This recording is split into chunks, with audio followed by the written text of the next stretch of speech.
24-এ আমাদের মায়েরা রাস্তায় নেমে আমাদের সাথে সমানতালে যুদ্ধ করে নাই? বুকের শিশু, কুলের শিশু কুলে নিয়ে রাস্তায় এসেছে, সন্তানদের পাশে দাঁড়িয়ে তাদেরকে সাহস জুগিয়েছেন। কেউ কেউ গুলির মুখে বুক পেতে দিয়েছেন, তারা শাহাদাত বরণ করেছেন। সেই মাদের কাছে আমরা কৃতজ্ঞ। RICL TMX, যুগের পর যুগ স্থাপনা থাকে মজবুত। ও আমার মা বোনেরা, কথা দিচ্ছি, আল্লাহ যদি আমাদেরকে আপনাদের খেদমতের সুযোগ আপনাদের মুখের মাধ্যমে দেন, তাহলে ইনশাআল্লাহ আমরা আপনাদের ঋণ পরিশোধ করার চেষ্টা করব।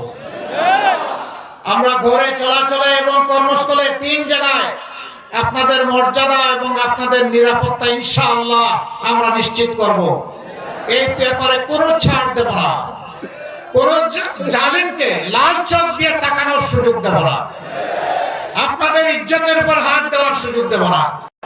কিছু দুর্বৃত্ত শীতের দিনেও মাথা গরম হয়ে গেছে, বিভিন্ন জায়গায় মারছে। আমরা সাবধান করে দিচ্ছি, আমাদের জীবনের চেয়ে মায়েদের ইজ্জতের দাম আমাদের কাছে অনেক বেশি। আর ওই পর্যন্ত আমাদের যুবকেরা তোমাদের হাত ছিঁড়ে ফেলবে। মাকে সম্মান করতে জানে না, তারা অপরের না। আর যারা নিজের মাকে সম্মান করে, তারা গোটা দুনিয়ার সমস্ত নারীদেরকে সম্মান করে। আমরা আর কোন অসম্মান বরদাস্ত করব না, কথা একদম স্পষ্ট। এই ব্যাপারে কোনো দুর্বলতা দেখাবো না।